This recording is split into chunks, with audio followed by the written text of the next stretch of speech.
দর্শক, কিছুক্ষণ আগেই বাংলাদেশের টি-20 বিশ্বকাপ দল ঘোষণা হয়েছে। এই নিয়ে আরো জানাতে বিসিবি থেকে যুক্ত হচ্ছেন আমাদের সহকর্মী রিফাত আনসুম। রিফাত, শুনতে পাচ্ছেন নিশ্চয়ই? রিফাত, চোটাক্রান্ত আসলে তাসকিনকে দলে রাখা হয়েছে কিনা, কি ব্যাখ্যা দিয়েছেন আসলে প্রধান নির্বাচক?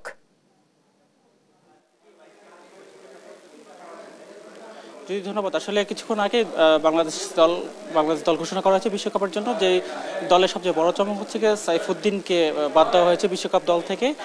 এটার হচ্ছে বড় কারণ হচ্ছে কি, নির্বাচক মণ্ডলী যখন কথা বলছিলেন তখন আমাদেরকে জানিয়েছেন যে সাইফুদ্দিনকে বাদ দেওয়ার পেছনে যে কারণটা, সেটা কিন্তু নট অনলি জিম্বাবুয়ে সিরিজে ভালো করেছে সেটা না, ওভারঅল যে পারফরমেন্স, সেই পারফরমেন্সের উপর ভিত্তি করেই কিন্তু দলটা ঘোষণা করা হয়েছে। সে কারণে কিন্তু সাইফুদ্দিনকে বাদ পড়তে হয়েছে।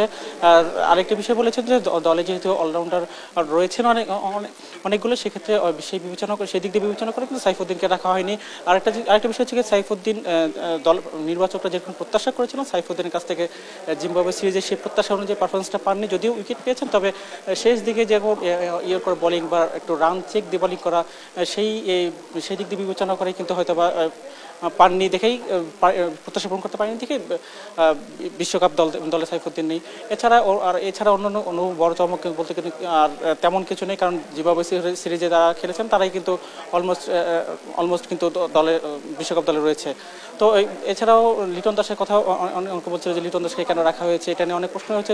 এটা একটা ব্যাখ্যা করেছেন নির্বাচক মণ্ডলী, ব্যাখ্যা করেছেন যে দলে যেহেতু বিকল্প কোনো উইকেট কিপার নেই এবং ওপেনিং ব্যাটসম্যানের কিন্তু নেই, সেই দিক দিয়ে সেই হিসাবে বিবেচনা করে লিটন দাসকে রাখা হয়েছে। এবং এই মুহূর্তে কিন্তু পরিবর্তনের কোনো আর সম্ভাবনা নেই। লিটনের যে ব্যাকআপ ক্রিকেটার, সেই ক্রিকেটার কিন্তু দলে না থাকার কারণে কিন্তু তাকে নেওয়া হয়েছে। এছাড়া অন্য কোনো বড় দলে বড় কোনো চমক নেই। তো এই দল নিয়ে কিন্তু বিশ্বকাপ খেলবে এবং স্ট্যান্ড বাই হিসেবে কিন্তু হাসান মাহমুদকে রাখা হয়েছে এবং সাথে আফিফ হোসেনকে রাখা হয়েছে। তারা বিশ্বকাপ দলের সাথে যাচ্ছেন। আরেকটি বিষয়, তাসকিনের বিষয়টা নিয়ে নির্বাচক মণ্ডলী যেটা জানিয়েছেন যে তাসকিন যুক্তরাষ্ট্রের বিপক্ষে যে সিরিজটা রয়েছে সেই সিরিজে তিনি খেলছেন না, তবে তিনি সহ অধিনায়ক হিসেবে থাকছেন। তিনি খেলতে না পারলে হয়তোবা তার বিকল্প অন্য কোনো ক্রিকেটার হয়তোবা বিশ্বকাপে খেলবে। তো এই ছিল মিরপুর থেকে সর্বশেষ বিশ্বকাপ দল নিয়ে। জ্যোতি। জি, ধন্যবাদ আপনাকে।